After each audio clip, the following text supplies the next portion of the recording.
Right. Good morning. Welcome everybody to this ThinkHouse Foundations webinar in electronic format. You can't tell from our snazzy backgrounds, but I've escaped to my parents' farm in Herefordshire.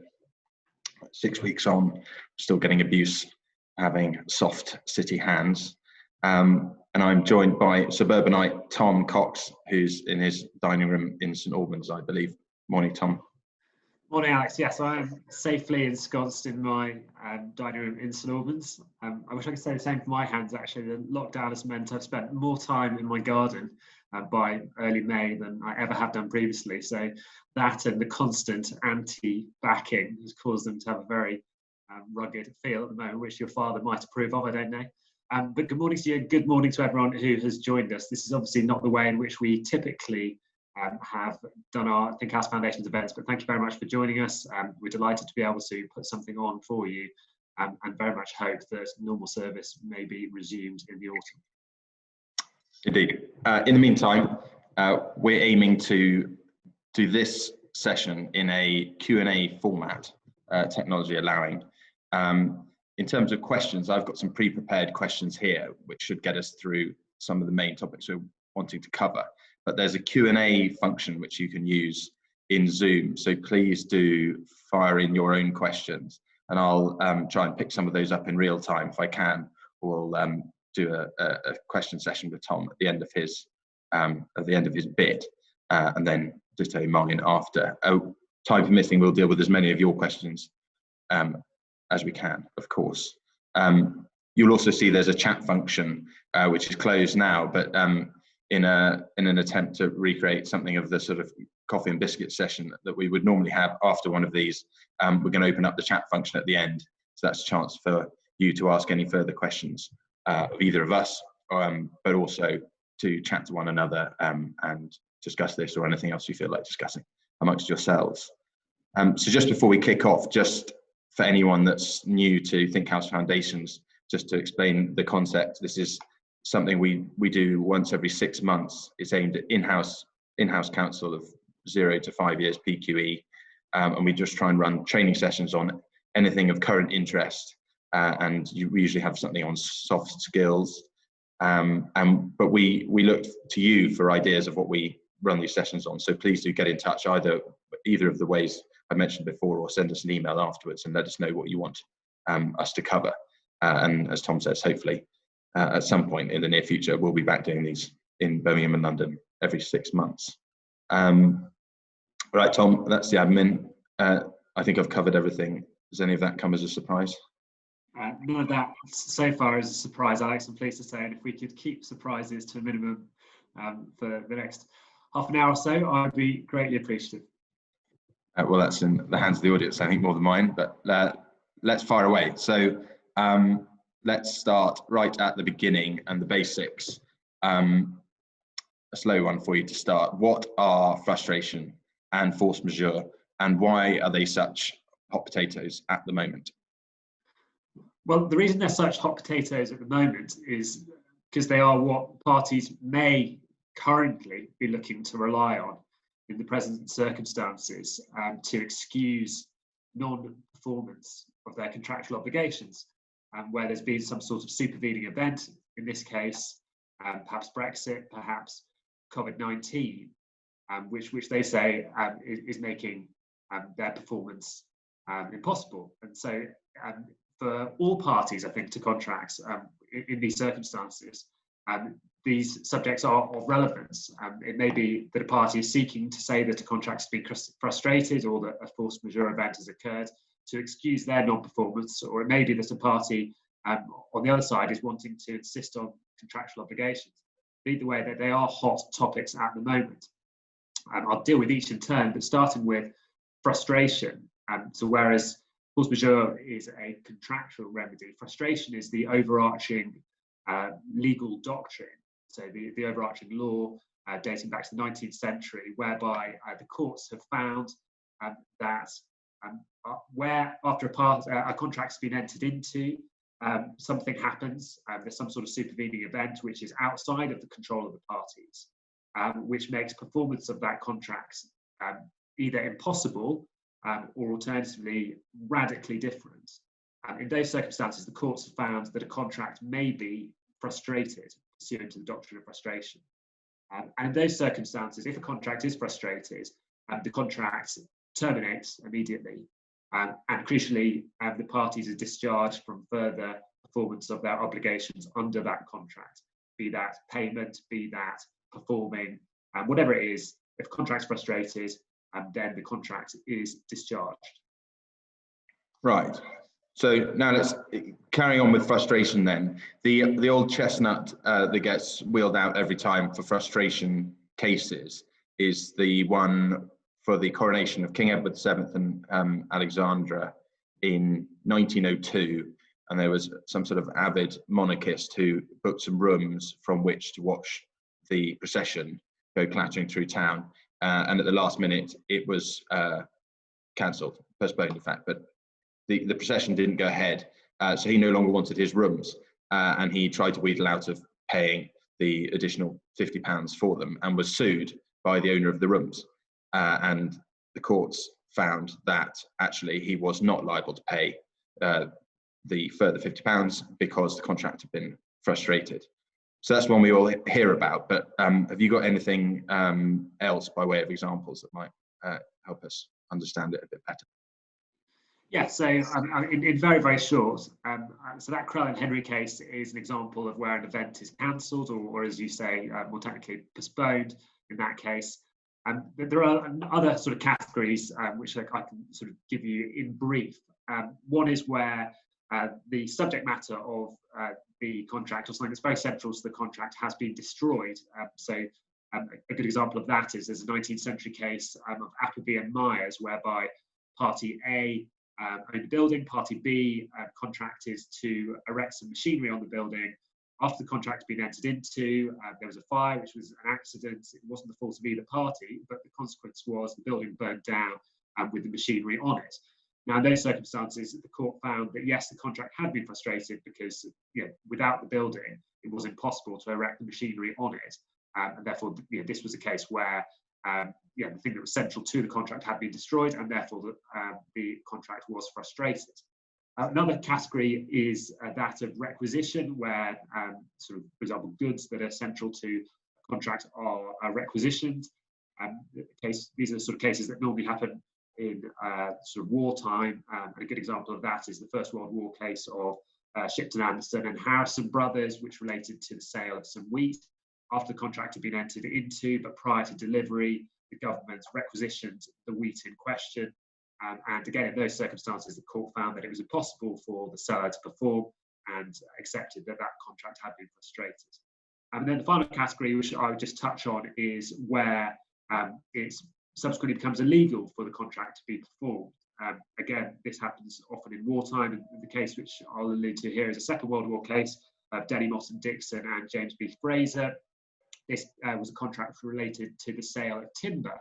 And then during the war, the contract had been entered into, and subsequently during the war, the government passed a law which meant that timber trading became illegal. And in those circumstances, the court acknowledged that where to perform the contract, both parties would have had to commit something illegal. Again, in those circumstances, the contract was frustrated. So there are a few more examples of contracts being found to have been frustrated by the courts.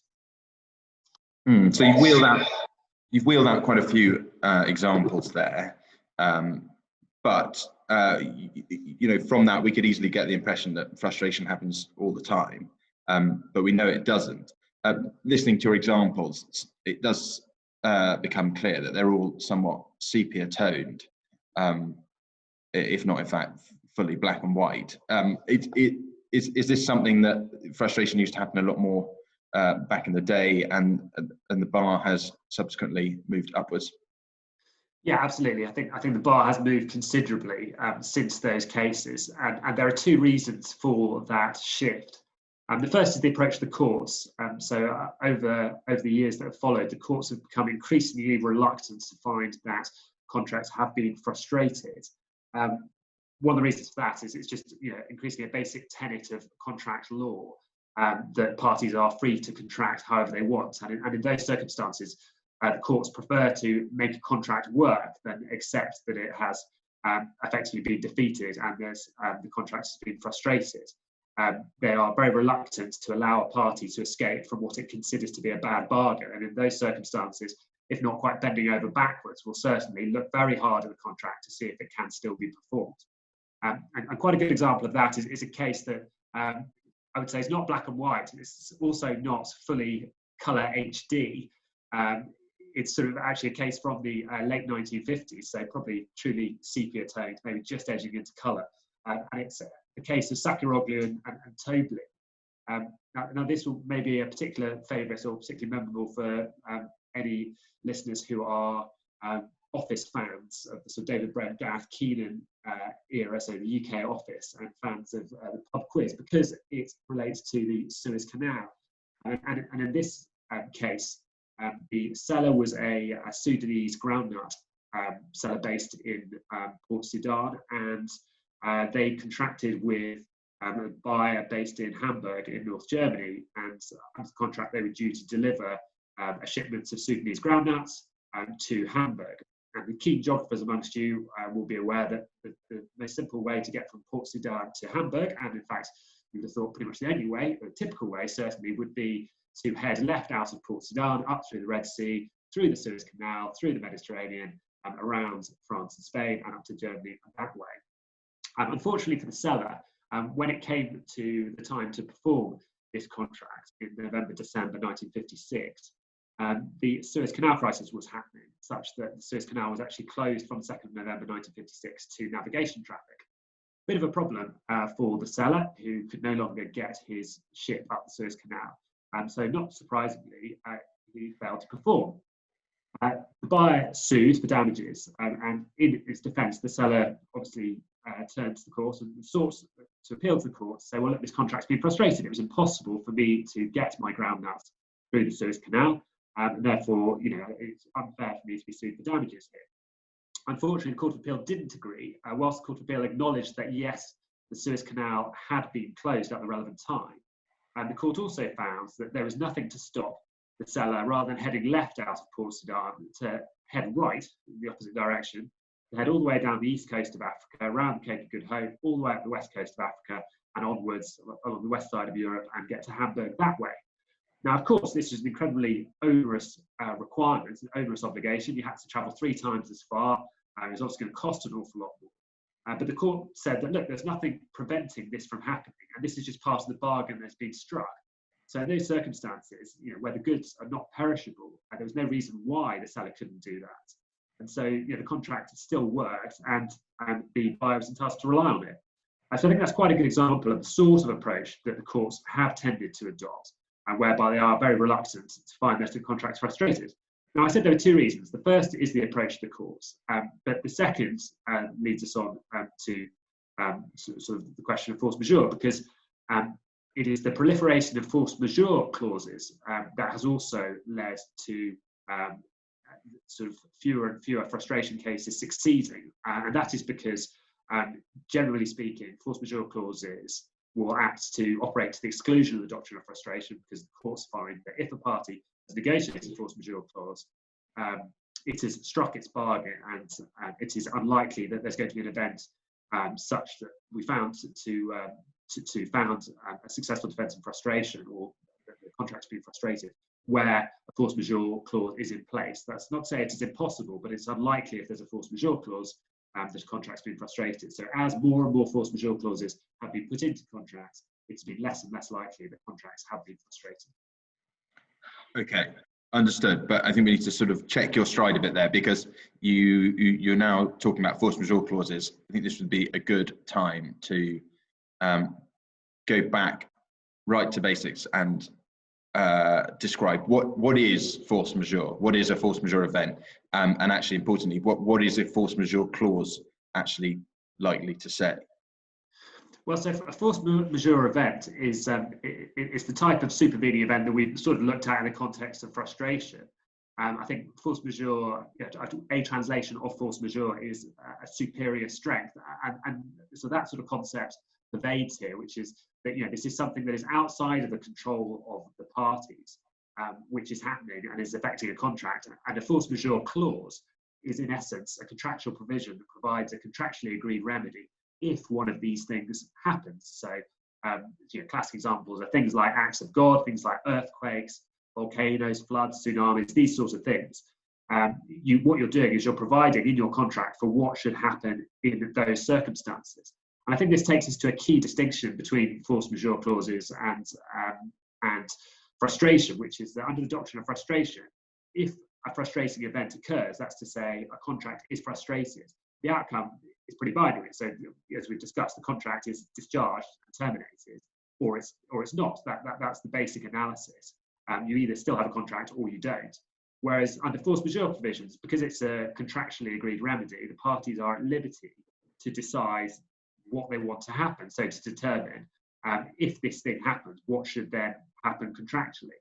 And this is very important because often, and this is why force majeure clauses are popular, because often you don't actually want your contract to terminate just because something has happened. It may be, for example, that I own a factory on the banks of a river, and that river is prone to flooding.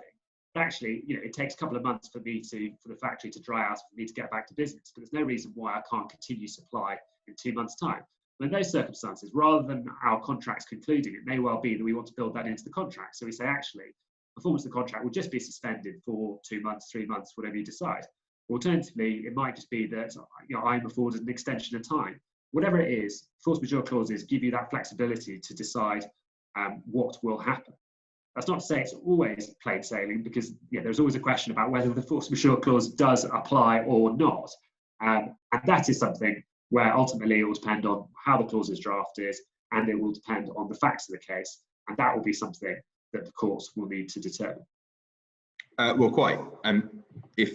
If what parties intended to happen always happened, you and I would be swiftly out of business. So on the basis that these things are often not as clear cut as they might be, you talked before about the court's reluctance to find a frustrating event, and those poor old long range ground nuts. But do they allow any more latitude with force majeure, or are they adopting a similarly strict stance? The short answer is a similarly strict stance. So in the same way as the courts don't like frustration, they also construe force majeure clauses very narrowly. They're very reluctant to find that a force majeure clause applies. Now, whether it does apply or not is a matter of contractual construction. But again, the courts are very reluctant, as they see it, to let a party out of a bad bargain. So if they feel that an event is not properly a force majeure event, or that actually the force majeure event in question is not actually preventing performance of the contract, and then in those circumstances, obviously depending on what the clause says, it may well be that they are unlikely to let a party rely on that clause. And there's quite a good recent example, which again I'll come through very quickly, but this was a case that came out last month. It was the case of 2Entertain Video and Sony Europe. And I think this demonstrates the approach that's being adopted pretty well. The facts were as follows. Sony owned a big warehouse in North London. 2Entertain Video were leasing the warehouse and were holding their huge quantity of DVDs and Blu-rays, so significant millions of pounds worth of stock. Now, in about August 2011, some of you may recall, after the shooting of Mark Duggan by the Metropolitan Police, there were lots of riots in North London. And during the course of these riots, some rioters broke into the industrial estate where Sony's warehouse was and set fire to the warehouse. The warehouse promptly burned for 10 days, burned to the ground, and all of the stock was destroyed. So following this, 2Entertain sued Sony for their damages and or for their losses, and one of the defences raised by Sony was that there was a force majeure clause that covered just this kind of eventuality, which would enable it to escape liability. That force majeure clause provides as follows: neither party shall be liable for its failure in performing any of its obligations if such failure is caused by circumstances beyond reasonable control, including, there was a list of sort of these circumstances, one of which included riot. So you'd have thought, standing back, Sony was on pretty good ground here, because they'd actually expressly identified the force majeure event in the force majeure clause, which was riot. And riots obviously are beyond the reasonable control of parties, big civil unrest and so on. So in all those circumstances, one would have thought that Sony was on pretty solid ground. But I think in a way of sort of showing the approach taken by the courts, you won't be surprised to hear that the court did not agree and found that this force majeure clause was not engaged. And the reason why was, and the facts were fairly complex, but the reason why was actually whilst it was accepted that the riot was beyond the control of Sony, the building itself, the security of the building was not up to scratch by all accounts, and also there were not sufficient sprinklers installed in the warehouse. And in all those circumstances, the court found that this wasn't something that was truly beyond the reasonable control of Sony, and in that case, the force majeure clause was not engaged. Now, this wasn't a huge part of the judgment, but I think it does just show, again, the kind of approach that is being adopted, whereby the courts are reluctant to allow parties to escape from what they consider to be bad bargains, relying on force majeure clauses. Okay, well, you've given us the good general overview, but so far I think the judges have done most of the analysis. It's time to turn up the heat a bit, and we've promised that we'll actually apply this to some current affairs.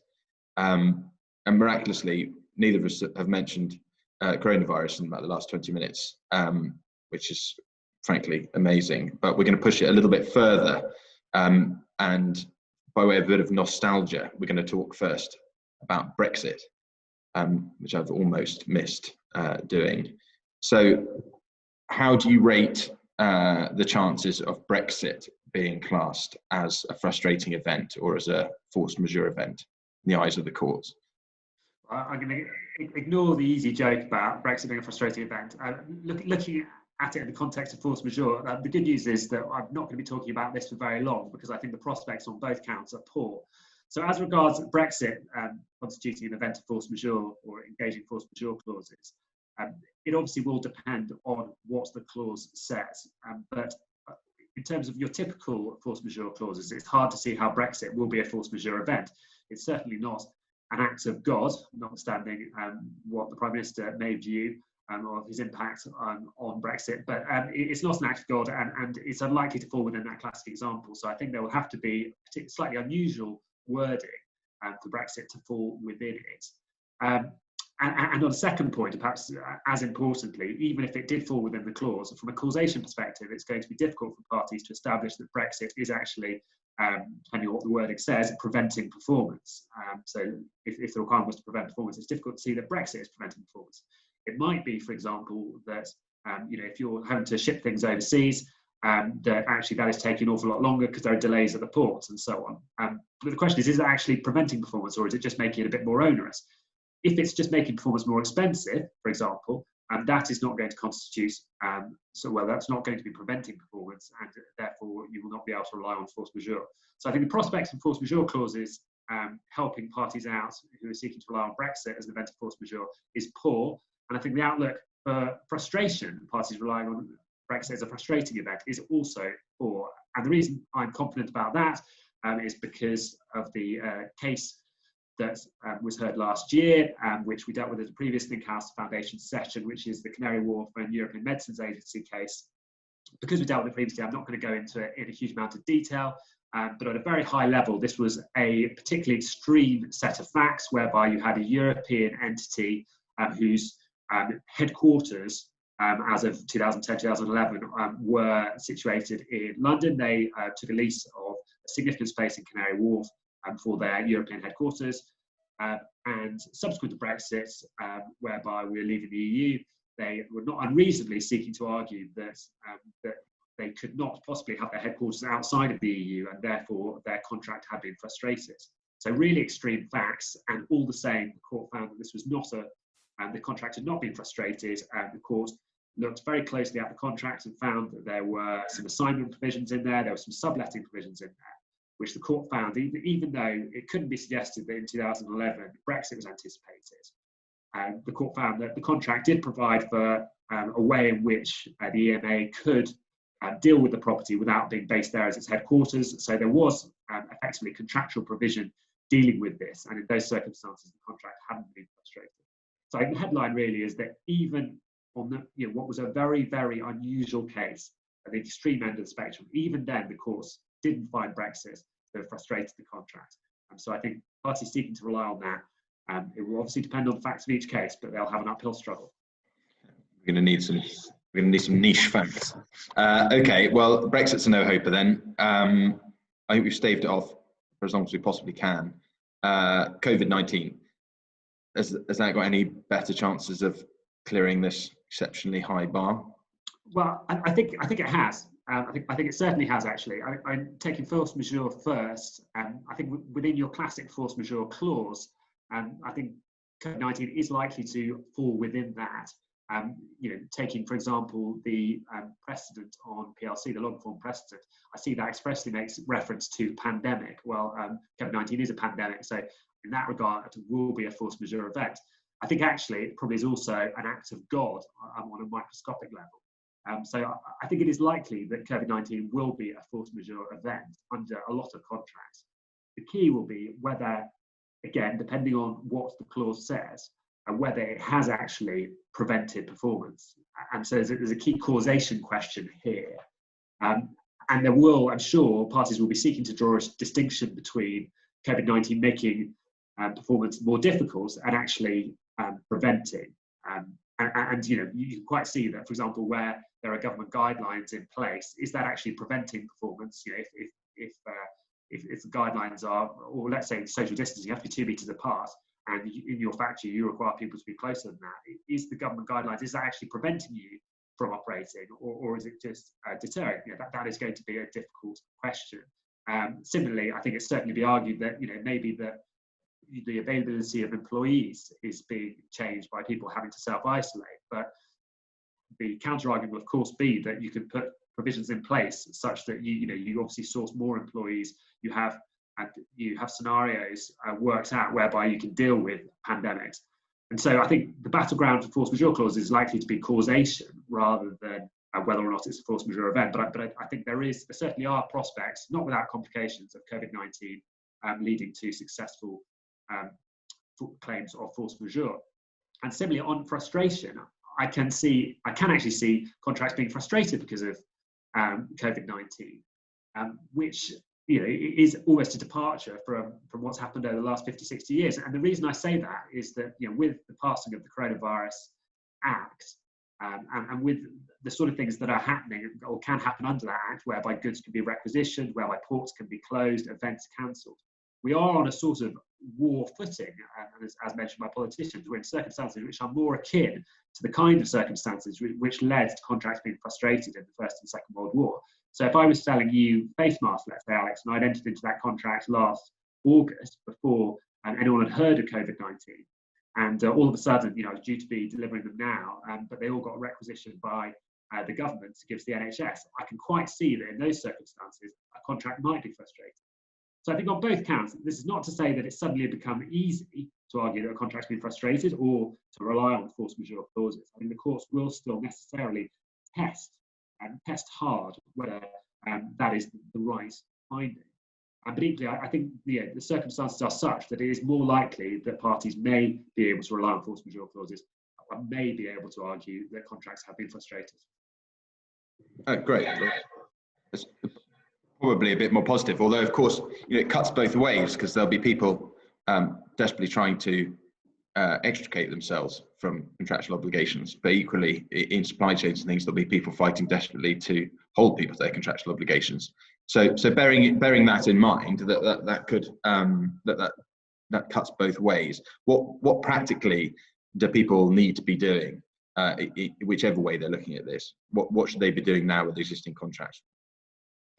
Well, it's fairly trite and basic advice, but I mean, the key, as ever, is going to be to dig out the contract and to work out not only what the force majeure clause says, which is going to be very, very important, but to also look very, very carefully at what the contract says as regards your the contractual obligations for performance. What is it that you actually have to do? And is there a way in which the same result can be achieved another way? That's going to be very, very, very, very important. So once you've worked out what you need to do and what the force majeure clause says, you then also need to apply that to the facts. And it's that sort of forensic application, particularly looking at things like causation, which is going to be key. And only once you've done that can the parties stand back and come to a view on whether this is a force majeure event and the force majeure clause applies, or whether actually, for example, prima facie, this is a pandemic, but actually, it's a pandemic which was in your force majeure clause, but actually it is not preventing performance. So you need to sort of undertake that exercise very carefully. And the final thing, which should not be forgotten, is if it is established that, let's say there is a force majeure event, and the force majeure clause may apply. Even if it's an absolutely nailed-on case, you need to remember to notify the other side and comply with any notice provisions. Notice provisions for force majeure clauses, for example, are sometimes conditions precedent. That's to say, if you do not give notice, then you will lose the right to rely on the force majeure clause. So you need to remember that final element, which is also to engage with the other side.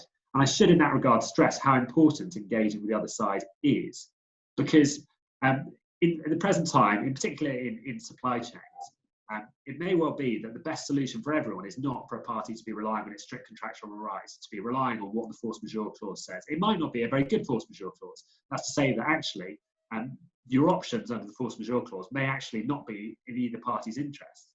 So rather than having a legal argument about this, you're arguing about whether a contract's frustrated, arguing about whether a force majeure clause is engaged, it's the reaching out to your counterparty which may be the key thing to do here, because there may be another commercial arrangement which is much more advantageous to both parties. And I think everyone should not lose sight of that, particularly where it is hoped, and we will see what happens, of course, but it's hoped that actually the present circumstances, whilst extraordinary, will not be going on forever, and it may be that normal service can be resumed sometime in the future. Now, in those circumstances, rather than entering into significant legal wrangles now, it may be that counterparties can hold the ring and work with each other for a while, and then as normal services resumes, sort of adapt their practices accordingly.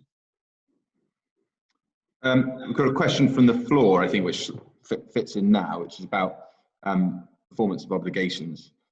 And the question is, if payment is the sole obligation of a party, could they still successfully argue that COVID-19 is preventing them from performing?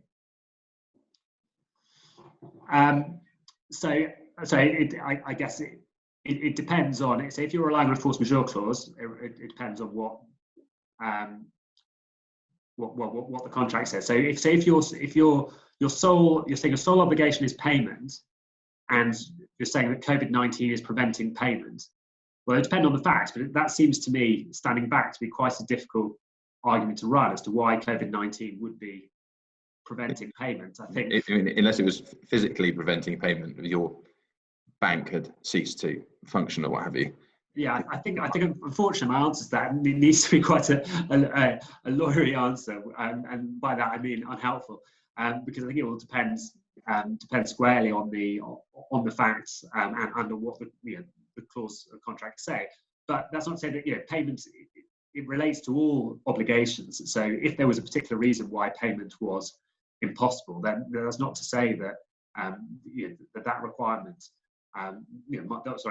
performance of that obligation might not be prevented. It's the same as any contractual obligation. It's not, I suppose, just the manufacturing of things that need to be stopped. So in principle, I suppose payment could be prevented. I guess I'm just struggling slightly to see the specific scenario, and I think sort of I've run out of money. It's probably not. It's probably not going to wash as an argument. But, that's I think non-payment simply because not having money due to downturn in business from COVID-19 isn't likely to get off the ground, I think. I think that's highly unlikely. I think you have to look pretty closely at your contract, but I think you're unlikely to escape on that ground. Fine. Right, now we're going to dare to a bit of tentative optimism and look to the future. And I heard this great quote from an excellently named band called Half Man, Half Biscuit, and their song, which is "The light at the end of the tunnel is just the light of an oncoming train." I thought suitably pessimistic for me, but cheering myself up for a minute and daring to hope that there will be new contracts in the future. What do people need to think about with upcoming contracts, and what do they need to be looking to put into those? And I'll tack onto that as well, because there's a question from the floor about future contracts as well, which is how should we deal with requests to include COVID-19 as a named force majeure event in a contract, and can we push back on these requests? Well, I'll try to sweep up both of those in one. I think the key is you have to do something. The courts, so let's say you enter into a contract now and then turn around again in 3 months' time. So you enter into a contract now, and unfortunately the situation deteriorates and there is a second lockdown which is materially affecting your business. In those circumstances, you're not going to be able to turn around to a court and for a court to find that a contract is frustrated. I just think that is highly, highly unlikely, because the court will find that, look, you've entered into a contract at a time where COVID-19 could not be more squarely in our sights as something that's happening. Everyone is aware of it. It's entirely foreseeable. And those circumstances, you when you've struck your contract, you have struck your bargain. And that bargain, if you've not made reference to COVID-19, well, that's a choice that has been taken. So I don't think you can do nothing. If you're wanting to deal with it, you need to deal with it head on, so deal with it within a force majeure clause. And then it just comes down to a question of contractual negotiation and what you can agree with the other side. So in answer to the second question, as regards, can you refuse this? Well, I think you can. That's just part of your general commercial negotiation. I don't think this is something where it's sort of questions of morality or anything like that, but I think you need to bear in mind, or the other side will probably bear in mind, that if it is not dealt with in the contract, and that is not, if you're silent on the contract, that doesn't mean that necessarily you're going to be able to subsequently turn around and say, well, the contract's frustrated. The fact that it's not dealt with in the contract will be regarded as part of the contractual bargain by yours. I think there's an implication in the question, at least, that because I guess there's a complication in that COVID-19 is ongoing, so it's a known threat now. It's a known event. It's begun, but as we keep being told, it could resurface. So basically, is there a way? Does that have an impact on how you deal with it contractually? In that it's a known and ongoing issue. Well, I think the recommendation would be to actually thrash it out, to actually deal with what it is you want to happen. So the exercise you always have to undertake, and I don't want this to sound like a grandmother or teach your grandmother to suck eggs, but the exercise you always want to take is the converse of what we've been doing and looking at whether a force majeure clause applies. Is you want to sort of retrospectively look at what you want to happen, what it is you're concerned about, and what you want to happen, and to give the court the minimum amount of leeway when the event happens, to then find that this isn't an event of force majeure and the clause hasn't bitten. So I'm taking Brexit for example. So obviously, we're currently in the transition period, and without an extension, at the end of the year, we'll be exiting on WTO terms. Now, if for some reason, in the context of your contract, that is something where you are not prepared to continue under the contract under those terms, then you will need to be putting some provision in that will specifically apply in these circumstances. And I think that's the way you need to deal with it, rather than, as much as possible, rather than leaving it to the latitude of the courts and actually probably having to trouble the courts. You just need to deal with it up front. So yes, COVID-19 is an ongoing situation, but in those circumstances, you need to adapt your boilerplate to build into the fact that actually, whatever it is that you want to trigger, if it's it might be that your business, for example, is dependent on people coming in from overseas, and suddenly a 14-day quarantine period is going to cause significant issues. Well, in which case, try to build in some provisions relating to quarantine periods. Now, this is all necessarily very difficult, of course, because we don't know what the next few months will hold. But whilst I have said the courts will construe force majeure clauses narrowly, that doesn't mean that with clear drafting you cannot cover a comparatively wide range of scenarios. The drafting just needs to be even clearer than usual to ensure the court has no latitude and has to find that if certain things happen, that the force majeure clause is engaged. And of course, the better drafted it is, and the more that you engage with your counterparty at this point, the less likely this is to ever get near a court, because this goes back to the sort of cooperation point that I made earlier. If you're dealing with these issues with your counterparty now, it may be that actually you can work out commercially what's going to happen, such that there's absolutely no debate what happens in certain scenarios, but also the parties have actually thought about these things. So rather than people panicking and suddenly reaching for the contract and looking at the force majeure clause, everyone is very aware in the commercial deal they've struck of what may happen in the future, and what is then supposed to happen, on certain events occurring. So I think cooperation is absolutely key. But as much as possible, just dealing with these things, and I'm afraid this is not going to be a case really for entering into contracts now, where with any confidence you can just insert a boilerplate. These clauses now suddenly become front and centre and need to be negotiated hard. Yeah. Give it some serious thought and really air it. That sounds sensible. I think we haven't got time for a load more questions now, but I have got one that I think is a good one, because it certainly seems to be a problem that's cropping up an awful lot, and that's about supply chains. And the question is, in a supply chain, if you yourself have not been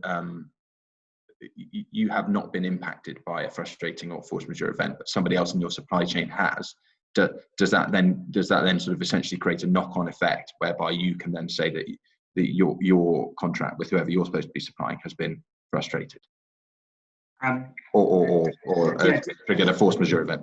So de facto, no. It will all depend on what your contract says with your respective counterparty. And this is a situation we see often, and it's very problematic, is where these contracts are not back to back as regards force majeure provisions, for example. So it may well be that sort of downstream in your supply chain, that there is a force majeure clause which bites in the current circumstances, but actually because it is affecting your supplier. But when it comes to your contract upstream, there is nothing, as you identified in that case, which per se is stopping you from performing, except for the fact that you haven't got the goods from your supplier. Well, unless there is provision in your contract with the counterparty to deal with that, you can be left in the middle and exposed. So that's why it's really, really important that the contracts are back to back, or make express provision for within the force majeure clause for what happens if you are in effect let down by one of your suppliers.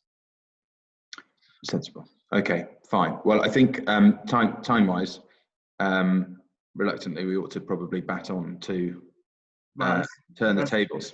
Yeah, that's very good news. This is where I get to have my fun, which is one of Alex's many areas of expertise is one which causes him to don an insurance cap, which I certainly don't own. And in that context, we did promise to cover off some insurance questions. And so turning to you, as a preliminary point, we're given what's been happening with COVID-19, what should policyholders be doing, probably as a matter of urgency at the current time? Yes, it is a matter of urgency. Unfortunately, much so I wish it were, my advice is no more dynamic than yours. But I've reduced it, as is fashionable at the moment, I've reduced it into 3 pithy headlines. Act now to ensure your policies, to check your policies and notify claims. So act now, be prepared to challenge, because you are almost inevitably going to end up in a scrap with your insurer, and gather evidence. So just running through those in turn, it's the same advice that you gave about contracts, which is essentially get your insurance policy out of the drawer that you put it in the day you received it, dust it off and have a good look. And actually, not just policy singular, but policies plural. Make sure you have a clear idea of all the cover that you've got available in varying layers and varying different types of insurance, and really have a good read of it. I mean, the likelihood is if you've got business interruption insurance, you probably know or ought to know whether or not you have the relevant extension. But read the language, because that's what it's going to come down to. It's not necessarily going to depend on what insurers are intending. It's going to depend a lot on what's on the page. So find the relevant bits of your insurance policies that may or may not deal with it. Read them, and then make your insurance brokers do some work. Get in touch with insurance brokers or your insurers direct if you're not going to the broker. But get in touch with them and get the communication channels open, because it's important, not least for notifying claims, notification provisions. Again, check those parts of the policy, but open up the lines of communication. You can draw out the arguments and you can start having the debate with insurers about the wordings of your clauses and what the coverage is. And we've seen a load of that. We've seen a lot of back and forth, and it's important for people to start doing it sooner rather than later. Also, gather evidence. So now the losses are probably ongoing. Your life is going to be a lot easier in the end if you do end up in a wrangle with your insurer. If you've got a really clear idea of what losses you've suffered and you've got a really well organised record of all of the evidence that you need, that means you're going to be able to take swift action when required, and it's really going to help you out a lot. So take those steps, get your policy out, have a look at it, make any notifications, open up the lines of communication, be prepared to challenge, but in the meantime, gather your evidence. And I just say, as a secondary point, look at what's going on. Get in touch with any trade organisation that your business is a member of and ask if they're taking any action, because several are. Look also for look around and ask around about class actions. Two large groups are currently trying to take on Hiscox, who were unfortunate enough to have an extremely broad business interruption policy definition, and then declined a load of claims. So they're coming under a lot of pressure. So look around and see if anybody is taking joint action, because that could A, save you time, and B, save you quite a lot of money if there's sort of a bandwagon that you can jump on rather than paying large sums to get advice on your own. And lastly, not for everyone, but for smaller businesses, look at the Financial Ombudsman Service. So there's a threshold, I think, turnover of less than 6.5 million and fewer than 50 employees, or a balance sheet of less than 5 million. If that's your business, then you can look at going through the Financial Ombudsman Service, where you get support, and it's a quicker and cut price route potentially to a solution. You talked, Alex, about wrangles and arguments and class actions. That suggests to me that insurers are perhaps not departing from previous typical practice and seeking to avoid cover wherever possible. Is that right? Is that the approach that's being adopted? Totally, yeah. I mean, there's a lot of uncertainty. It's easy to paint insurers as the bogeyman, but actually, there's a lot of uncertainty. It's still, we talked earlier, it's still an ongoing event, and it's so far difficult to work out what the implications are. So, but yes, in essence, funnily enough, true to form, the general approach is not immediately parting with large sums of money, and this has triggered a response. The FCA has issued an edict to insurers to essentially, on the one hand, acknowledging that most policyholders won't have cover for pandemics. So the majority of people probably won't be covered, but in the cases where it's quite obvious that they are covered, the FCA has basically issues an edict saying that those claims need to be paid ASAP. But in the interest of balance, from insurers' perspective, policy is a contract like any other, and it says what it says, and so it's going to come down to an interpretation of the policy wording. And if you've ever read an insurance policy, you'll know that they're often not the clearest thing in the world. So it's not necessarily easy, no matter what anyone says, no matter what the public policy position. It's not easy in lots of cases to do the untangling. So from the government perspective, they'd love insurers to be paying out to lots of policyholders to get some heat off them. But from the insurer's perspective, the insurers are saying, well, we're not here to underwrite the British economy. So unfortunately, the likelihood is there's going to be a lot of litigation, a lot of wrangling. Some good news: the FCA and the Financial Ombudsman have said that they're going to bring some test cases as soon as possible. So again, that might provide some clarity. So that in essence, if you reserve your position with your insurer and then hold on tight, it may be that some of these issues come out in the wash through these test cases that are coming. Now, in terms of on a perhaps that's very useful on a macro level, on perhaps a more micro level. Have you got any sort of personal experiences or things that have come across your desk over the last few weeks, which perhaps demonstrate the kind of issues that are being thrown up? Certainly, yeah.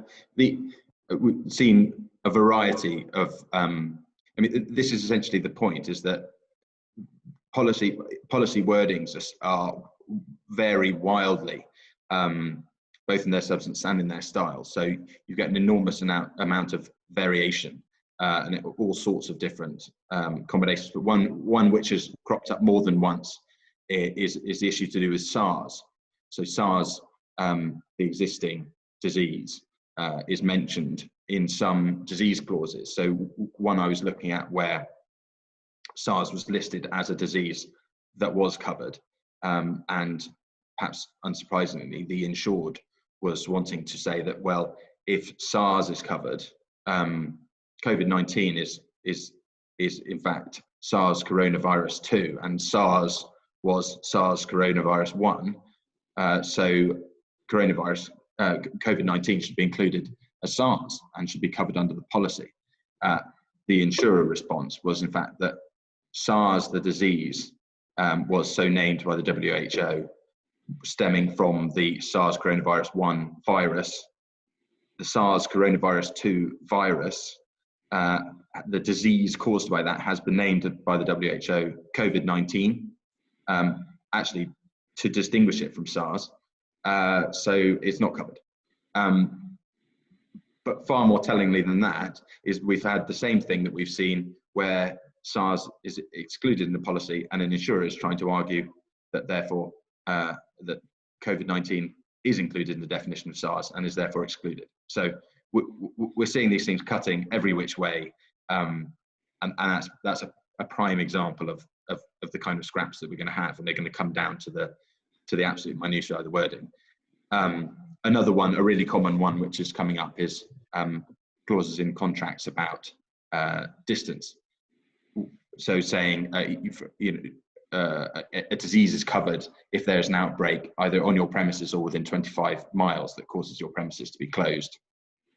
And insurers are frequently saying the reason why we have that is because cover was not designed to be for a national pandemic or indeed a global pandemic.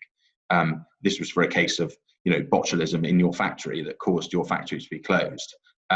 Whereas now, if your factory is closed, it's because the government has issued instructions based on the national situation rather than the situation that's particularly to you. And it's see above. It's the same thing. There's going to be all sorts of wrangling about it, all sorts of arguments, and no two clauses are phrased exactly the same way. So we're going to have some interesting distinctions drawn, I think. Sounds like plenty of fun for you for the weeks and months ahead, Alex. Now, I'm conscious I can sense kettles being put on up and down the country as people are desperate to get their mid-morning cup of coffee, and we are overrunning. So just a very quick final question for you before we wrap up. How about policy renewals? So let's say a policy is due to be renewed in the next few weeks and months. What should parties be thinking about in that regard, in the same way as if you're now renegotiating contracts? Yeah, it's going to be very interesting. I mean, the same advice that you gave, which is step one, is think about it, and think about it pretty hard, and talk to your broker about it, talk to your insurers about it, air the issue. A notable example is Wimbledon, as in Wimbledon Tennis Championships, that's by all accounts been buying pandemic insurance cover for the last 17 years since old SARS, and are reckoned to have spent about £25 million on their pandemic insurance cover, and have just made a successful claim for £144 million under that policy at last. So that looks like a pretty good investment. So there could be a huge rise in people looking to take out specific pandemic cover. However, there are other historical examples of things, things happening.